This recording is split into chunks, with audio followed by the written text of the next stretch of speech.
with the Niskanen Center. I mean, if you see, this is not an ideological action. This is something that we're very concerned about as a community.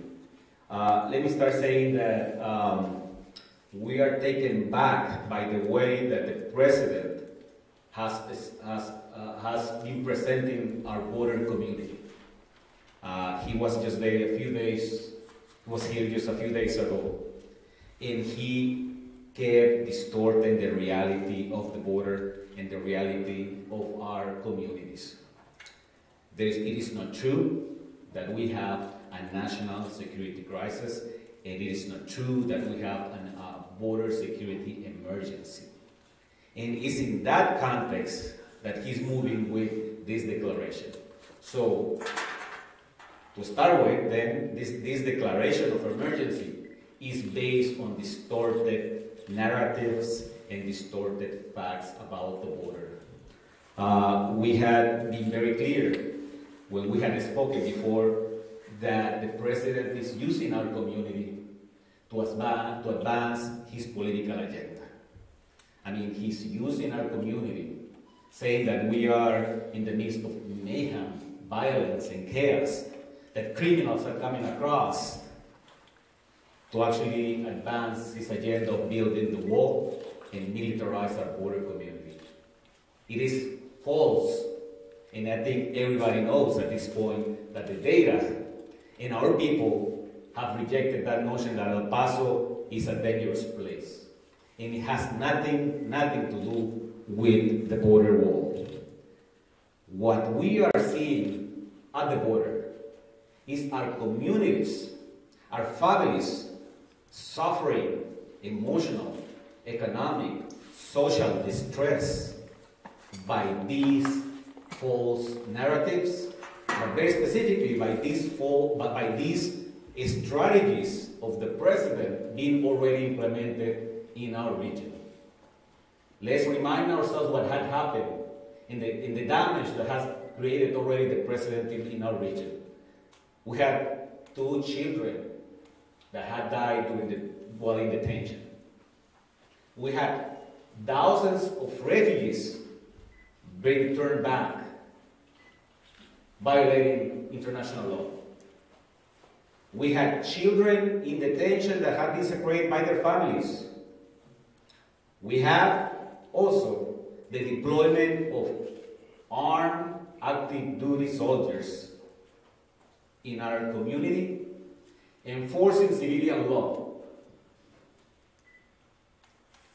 This is very dramatic for our community. And all of this done in the name of a crisis that does not exist in our border. El Paso is the safest city in the nation. Actually, El Paso is safer than Washington, D.C. I would say that potentially El Paso is safer than the White House. Right? So, again, they are being used in our community.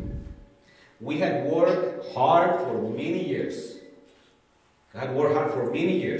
To create this environment of safe and trust within our communities. For more than 20 years, we work with our local, state, and federal enforcement officers and institutions to make El Paso the safer city. Right now, El Pasoans do trust our police departments. If there is something happening, if there is a crime, if there is an abuse, people from El Paso, people from New Mexico would call the local police, not being afraid that they're going to be asked for immigration status. And that is a major fact of our safety and security. It is not about the border wall, but what the actions of the president before this declaration had damaged that trust already. They had damaged it. People now are living in fear in our border communities, and uncertainty. Our community lives under this intimidating narrative that we are criminals, that everybody across the border are criminals, that we can be rapists. You know, You can only say that, and you can only generalize like that when your intention is to scapegoat one community. And when your intention is precisely racist and anti-immigrant and xenophobic intentions. And that's what the president has done to our community so far. So we don't have an invasion of immigrants. The numbers are there, as I mentioned it. And I think you have it, and I'm going to say it again. In the year of 2000, we had 1.6 million people crossing the border. We could handle them at that time. We would arrest them and deport them. And now we have, in the year of 2018, under 400,000. What we do have now is families, complete units coming to the United States looking for protection, looking for asylum. They are fleeing violence, poverty. They are escaping the reality of those countries, Guatemala, Honduras, Mexico. And they are doing whatever other family would do. And they are doing what other families in Europe did 100 years ago. They came to America. They came to Ellis Island because of the exact same reasons. Now, this president, this administration is painting them as criminals. It would be easier to say then that those back then coming from Europe were also criminals, which is not true. Indeed, the border, El Paso, it is indeed the new Ellis Island, the new place of opportunity where people come. They come looking for a better life, looking for protection, and America has to stand up to those values and say, yes, we're a nation of immigrants. We have a duty and a responsibility to embrace immigrants and to embrace and protect refugees. So again, at the end of the day, the declaration of a state of emergency at the border would further damage what is being done already in our community.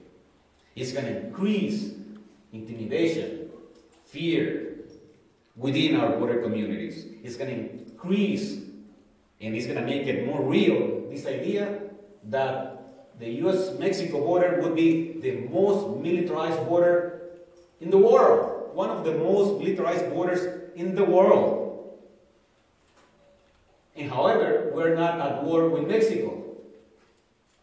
But it seems that we are at war with immigrants and refugees and children and families. And that's what the president is proposing today. To formally be at war with people looking for protection. And yes, our communities will be damaged, further damaged. But it's very important to understand that the actions of the president today are damaging the democracy in the United States. It happens to be that Congress didn't give him what he wanted. Now the president has chosen to use dictatorial powers to force something that most of Americans do not want, that Congress did not approve, and now he's doing on his own, and because he wants to do it, and because he believes he can. And we cannot allow democracy to be undermined. What is at risk is indeed our democratic institutions. It's at risk the will of people. The will of people represented in Congress. And this is not a partisan thing. This is not about Democrats and Republicans. This is about the future of the nation. If we allow a president of the United States to become a dictator, then democracy will die in America. It's democracy, but not only democracy, the values that we have upheld. We had criticized dictatorships in the world. And now it happens that and the president is doing exactly that, ignoring the will of the people, because of his obsession on this absurd wall. Doesn't matter what, he wants to build it. Doesn't matter who he's going to damage. Doesn't matter where he's going to get those funds from. He doesn't care about that. He doesn't care about our community. That's why. That's the reason why the Border Network for Human Rights, which represents thousands of families in El Paso, in southern New Mexico, are working in filing this lawsuit. But I believe, if you see behind me, it is not only the Border Network, it is a community that is standing behind this aggression. And of course, I mean, we're very proud that the El Paso County government, it is part of this effort. And therefore, let me introduce also the representative of El Paso County, Commissioner David Stout.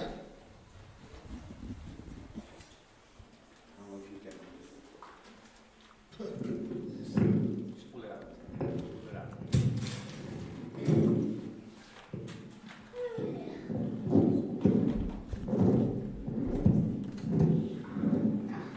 It's okay, man.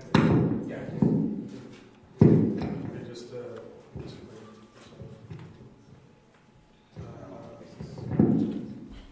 I think it'll pick it up, right? I think y'all can hear me? Yep. Thank you, Fernando. Muchas gracias. Thank you to all of our supporters that we have behind us. I want to make just a few quick points. The most important thing for you all to know is that if the president decides to sign this declaration, the county is poised, and we have given direction to our attorneys to, together with the Border Network for Human Rights and Protect Democracy, file within the courts a lawsuit to protect us from this illegal declaration. As Fernando stated, and I think we can't state it enough, this is about protecting our democracy. This is about the rule of law. This is about the separation of powers. And this declaration that the president is about to sign, that we hear, would violate the rule of law and would violate, in our opinion, the separation of powers. He is bound by the U.S. Constitution and the intent of the founders, and we feel that this is a dangerous precedent that would inflict, on communities like ours along the border, irreparable harm. We've already seen how this negative narrative, as Fernando has alluded to, has affected us in such a negative way. And this will just amplify that. This will make it worse. The president's use of the National Emergencies Act to declare an emergency for the purpose of constructing a wall, in our opinion, is an abuse of power. And of course, it's aimed to circumvent or to overturn the will of Congress.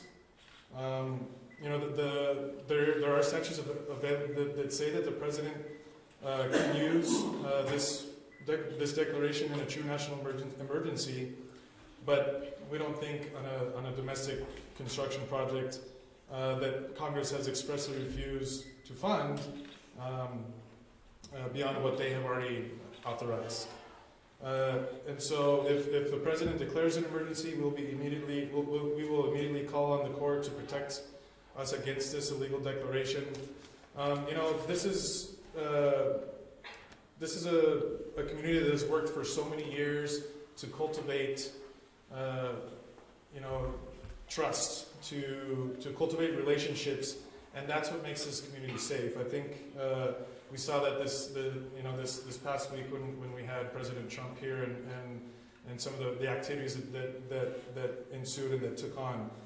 We didn't do it by building a wall. We didn't do it by criminalizing and persecuting immigrants. We did it by being a community and working with nonprofits, with law enforcement, with the county, and coming together, being a community. Families in our community have been suffering over such a long time, emotional, psychological, and social harm, not only because of the increased presence of law enforcement that we have seen as a result of more border patrol and federal agents, but also because of the negative rhetoric and the negative narrative, the racialized stigma that is attached to this community, especially by the president of this country.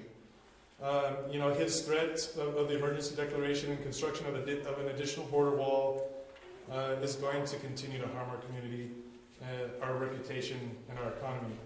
We have 800,000 people in this community. Here at the local level, I feel that as county representative, as county commissioners, we know and understand the community much more deeply. We have a community that's 82% Hispanic, 25% foreign-born. Part of the largest border community in the United States, and we are the safest as well for many years running.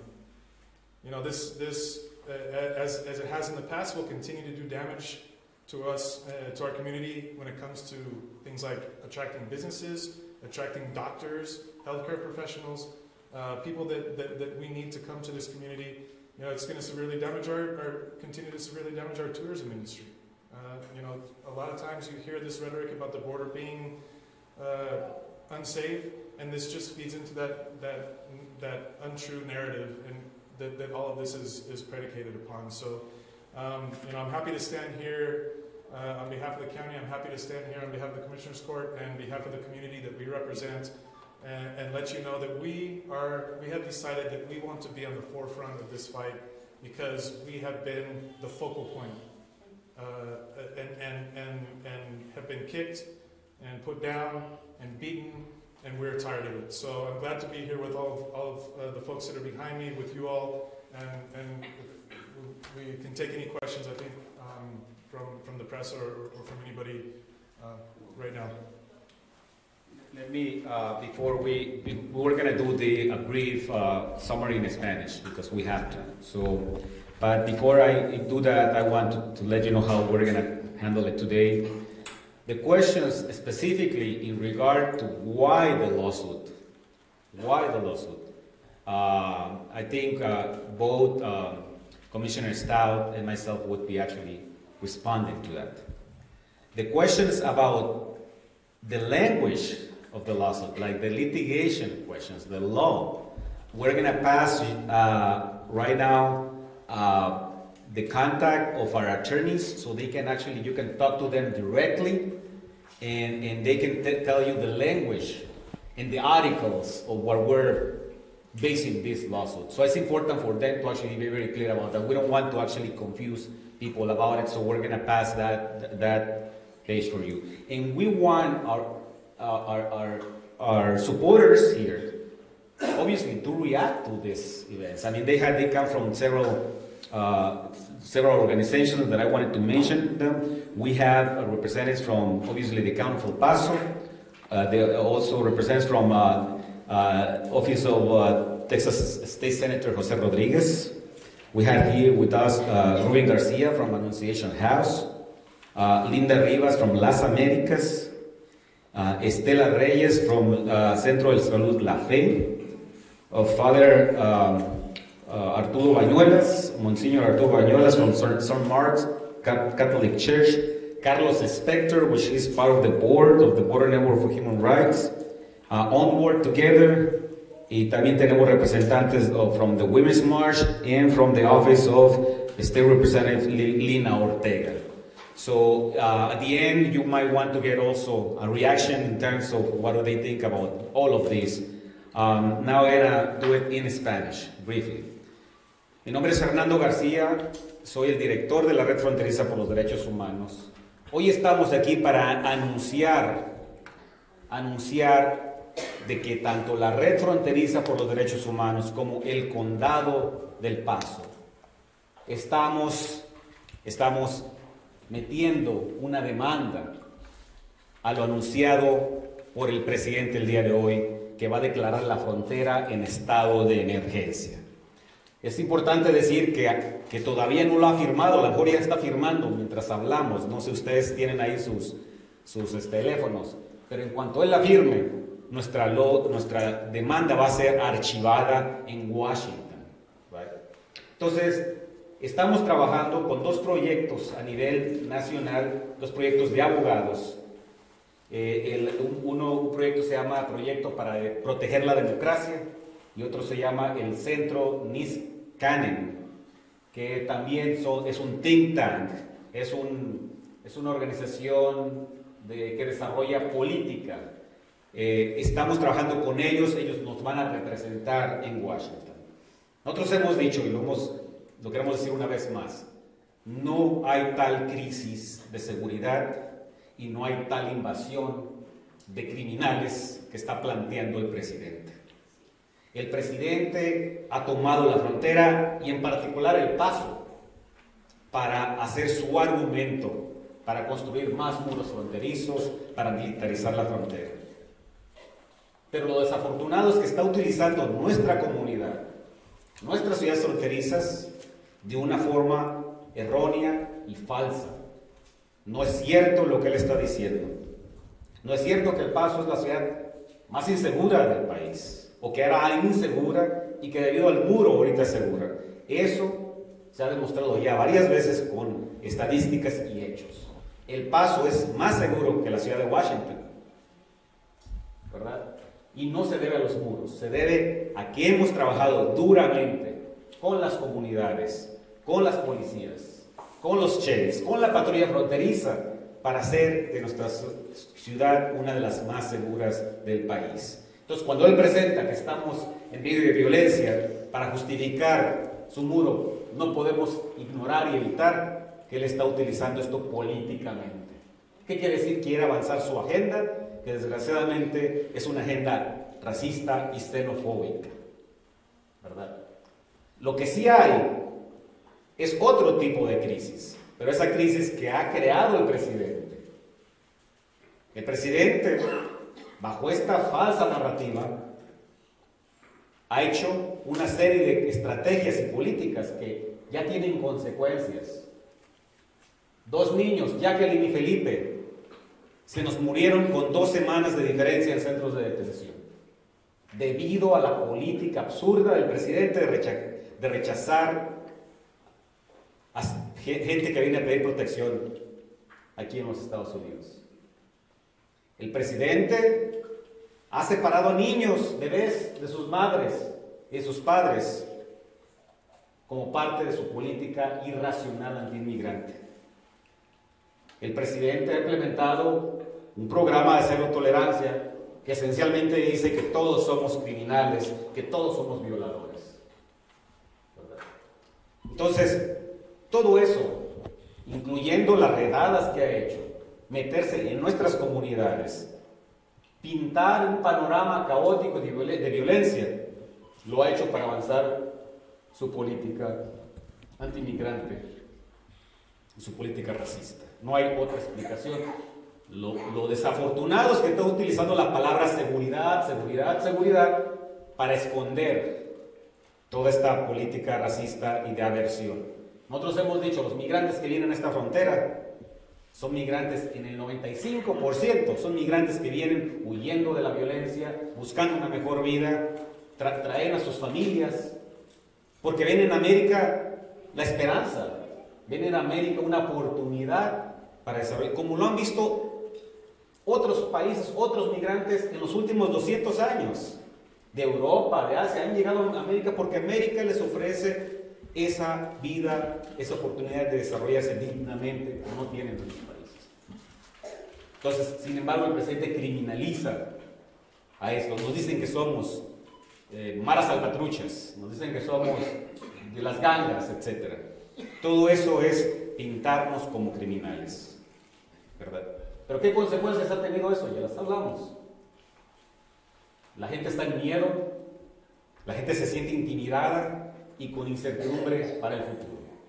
Now, con esta declaración de emergencia se va a incrementar ese abuso y esos ataques. Vamos a ver el despliegue de soldados que no tienen nada que ver con la aplicación de la ley civil. Los vamos a estar viendo aún más de los que ya tenemos. Tenemos 5,000 soldados en activo, más la Guardia Nacional. Vamos a ver un influjo de más personas armadas en nuestras comunidades. Pero ¿saben qué? Al final de cuentas, lo peor de todo es que el presidente, con esta acción que está tomando hoy, Si de por sí ya lleva en ese camino, está hoy formalmente, no solo atacando a nuestras familias, está atacando la democracia dentro de Estados Unidos. ¿Qué quiere decir? Que como el Congreso no le dio lo que quería, no le dio su juguete absurdo del muro fronterizo, pues ahora él no le va a hacer caso al Congreso, los va a hacer a un lado, y va a hacer a un lado la voluntad de la gente y del pueblo representados en el Congreso, y va a asumir poderes de dictador. Y como poderes de dictador va a imponer y va a querer imponer el muro y cualquier otra cosa que él quiera. Eso es antiamericano y eso es antidemocrático, y no podemos aceptarlo, porque no solo es el futuro del Paso, sino el futuro de la nación. Esas son las razones porque hoy la red fronteriza, junto con el condado del Paso, estamos sumando esfuerzos para meter esta demanda en contra de esa declaratoria. Entonces ahora déjenme presentar para cerrar la conferencia en español al comisionado David Starrett. Bueno, no voy a hablar mucho, Fernando ha dicho todo, solo quiero destacar el punto más importante, que es nosotros en el condado hemos tomado la decisión de que queremos estar al frente de esta batalla, porque hemos sido el punto de enfoque durante muchas semanas, el centro de los ataques por parte del presidente de este país, y por eso nosotros tenemos que estar al frente de esta batalla, de esta pelea. Entonces nosotros estamos listos para cuando el presidente firma esa declaración de emergencia. Nosotros estamos listos para, junto con la red fronteriza y los abogados que nos van a representar, someter una demanda en contra del gobierno federal, en contra de la administración del presidente Trump, para proteger a esta comunidad y para proteger a la democracia de este país. Gracias.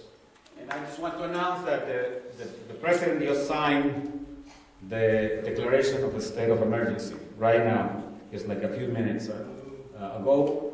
So that means that our lawsuit, it is going to be filed within the next 2 hours.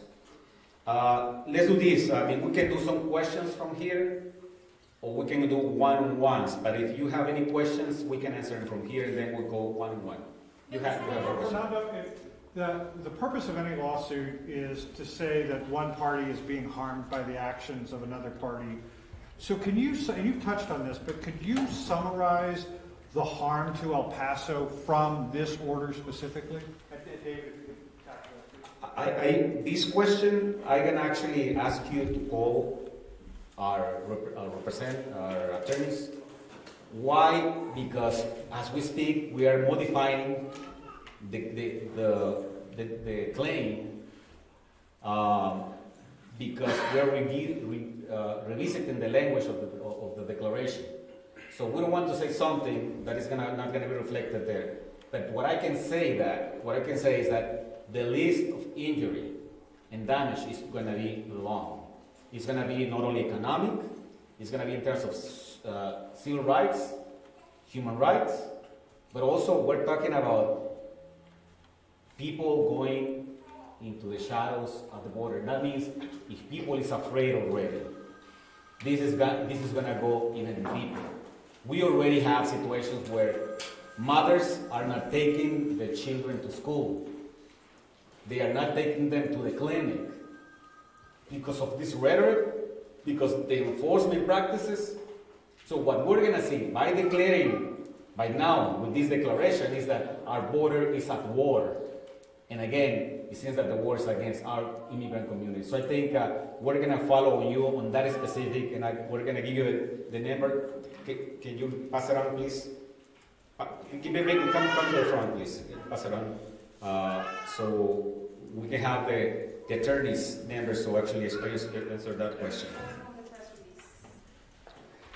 You have another question here. For press questions? Press question? Aquí yo tengo una pregunta. Okay. Quería saber si nos haría el favor Rubén García de darnos las recientes estadísticas de la cantidad de inmigrantes que han llegado. Sabemos que ha disminuido en los últimos días. ¿Nos podrías proporcionar esa información, Rubén, en español, por favor?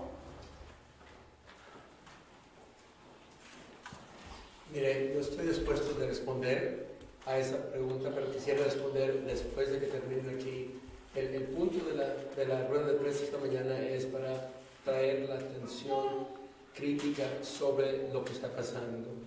La declaración de un estado de emergencia es algo que se le tiene que responder. Estamos esta mañana aquí precisamente para poder someter esta demanda. Así es que preguntas acerca del flujo de personas llegando, aparte de que el flujo de gente llegando refleja, como Fernando dijo, refleja la realidad que este país siempre ha tenido que manejar. El llegar de personas que vienen, que sea porque tienen miedo a estar en sus países o porque vienen por la pobreza o las condiciones que los obligan a tener que salir de su país y que han estado llegando aquí con la esperanza de que van a encontrar protección, que van a encontrar una bienvenida, que van a encontrar un respeto de su persona. La preocupación muy grande que el estado de emergencia tiene es que niega la existencia de toda esta gente que viene llegando, que es algo que ha sido posible a través de más de los 200 años que ha existido los Estados Unidos. Y por eso es tan importante que esta declaración de estado de emergencia se responda y que esperemos, con mucha esperanza, que va a vencer la demanda. ¿Okay? Yo tengo una pregunta a David. Sí. Donald Trump se sigue refiriendo a El Paso como una ciudad segura gracias al muro. El muro tiene apenas 5 meses que lo han estado construyendo en la zona metropolitana, y él le atribuye que no haya violencia en El Paso. ¿Qué piensa usted de que se tome como ejemplo esa mentira, porque no deja de ser una mentira? Mira, es una narrativa que hemos estado lidiando desde hace muchos años, ¿no? Es la única forma que yo creo que la administración Trump y los republicanos pueden unir su base, ¿no? Es con ese tipo de mala información. Hemos desmentido todo eso en varias ocasiones. Líderes de las fuerzas policíacas, líderes comunitarios, las cifras se ven, no se puede, en mi opinión, discutir con lo que es una cifra que diga, cuál fue el nivel de crimen que se experimentaba desde los 90 hasta el 2006 cuando se puso el muro, y también el incremento, hasta hubo un incremento de crimen 2 años después de que se construyera el muro. Estamos lidiando con gente que no quiere fijarse en lo que son los hechos y lo que son las verdades. Ellos tienen su narrativa, como dicen en inglés, alternative facts, que yo no sé cómo podemos seguir diciendo que ese es algo, pero ellos están creyendo en eso, ¿no? Entonces vamos a tener que seguir difundiendo al público, hablando con la gente. Si lo tenemos que batallar en las cortes, esperemos que encontremos jueces y personas que ven con una mente más fría y con una mente más educada, que se va a fijar en lo que son los hechos, en lo que dicen las cifras. Y bueno, pero tenemos que seguir. Por eso yo estoy aquí, por eso Fernando está aquí, por eso toda esta gente detrás de mí está aquí, porque nosotros necesitamos y vamos a trabajar incansablemente para difundir lo que son las verdades y lo que son los hechos. ¿Qué espera el condado del Paso con esta demanda?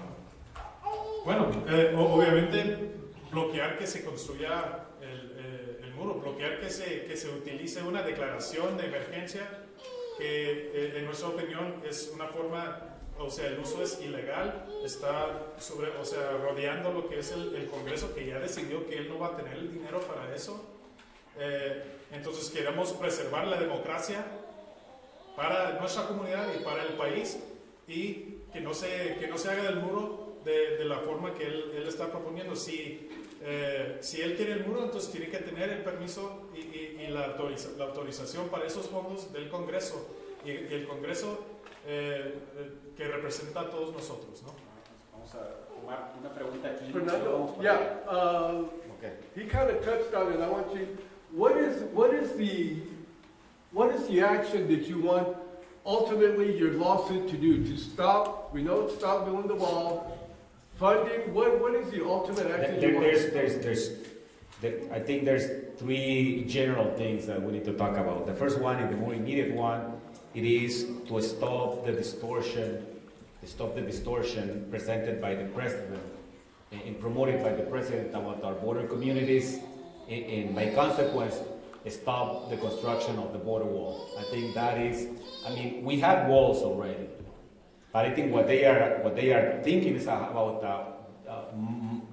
hundreds and hundreds of more miles of border walls, and I think we cannot afford, neither economically nor in terms of our American values, to actually have the border wall. Secondly, I think it's important to stop this declaration of emergency because of the precedent of it. And the precedent is that we cannot allow any president, doesn't matter what party, to take dictatorial powers and destroy democracy. And finally, I think what we want, it is to work with members of Congress and institutions to actually reform in the long term our immigration system in a way that's gonna represent our values. Do you hope that this action, Commissioner Stout touched on it, to stop the funding or additional funding, or, is that part of it also? Well, yeah, definitely. The idea that the president is going to circumvent Congress and take $25 billion to build a wall that they already decided he is not entitled to have is a problem, and that's what we're trying to stop with this lawsuit as well. David, Fernando, can you just elaborate? You said that this declaration is going to put the immigrant community at war. Can you elaborate on that? Yeah. Well, it is important to understand what is being done already to our border community. And what I was saying is that we have been under an unprecedented attack. Our immigrant families at the border, they are mixed status families. I mean, in one family we find somebody that is a citizen, a resident, and somebody might have not legal status. Right now, as we speak, many of those families are already afraid of integrate themselves to our community. And I mentioned that. I mentioned specifically the fact that they cannot take their kids to school, pick them up from school, take them to the clinic, to the health checkups. But the declaration of emergency is going to submerge those families even deeper in terms of alienate them from our communities. What that means is that if we, for example, if the key of our success in El Paso is being communities trusting local law enforcement by reporting abuses, by reporting crimes, we might see people not going to law enforcement to report crimes, because then with the state of emergency, people would believe that now police officers, even if it's not true, sheriff's officers, sheriff deputies will go after them because of legal status. What is behind the declaration is a deep-rooted anti-immigrant agenda, and I think we have seen that implemented in our region.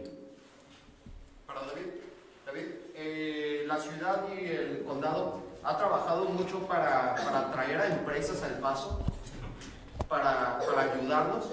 ¿Tú crees que ponernos en el mapa como una ciudad insegura se espanten, ahora sí que, como que dices, se espanten los empresarios? Sí, claro, es una de las razones por las cuales estamos tratando de cambiar esta narrativa falsa de levantar el Paso en una luz positiva, ¿no? En vez de la luz negativa que hemos estado viviendo. Como dije, es más difícil para nosotros tratar de atraer a compañías, dije también proveedores de cuidado médico, por ejemplo, doctores y así, porque esa es una comunidad que carece mucho de profesionistas en ese sector. porque cuando estás hablando con una compañía o con alguien así, la primera pregunta muchas veces es, oye, ¿qué tan segura está tu comunidad? Porque nosotros vamos a estar empleando personas y queremos saber si la familia de esa persona va a estar segura, si vamos a abrir nuestras puertas en esta comunidad. Entonces sí, o sea, yo creo que nos ha perjudicado hasta el momento y con esta declaración se va a amplificar. We're about to wrap up. Yes, and we're going to go one-on-one at some point. Yes, go ahead. But how much will this lawsuit cost, and will it cost taxpayers anything? This is not going to cost El Paso County any money. We are working together with these organizations in DC, and at this point we're not planning on spending any money. And are you imagining it to make a big impact, like, or do you think it will really make a dent in what's going to happen? Well, I'm sure that there are going to be a number of lawsuits, probably coming from all different angles. But we wanted El Paso's voice to be the first and the strongest and the most widely heard, because we've been in the spotlight. And so I think it will have an impact, because we are getting out in front. Any other questions? If there's no questions, si nada más preguntas, thanks, gracias. Thank you for being with us. We appreciate it. They can also answer questions in terms of the reaction to this. Our guests, our supporters, thank you for being here.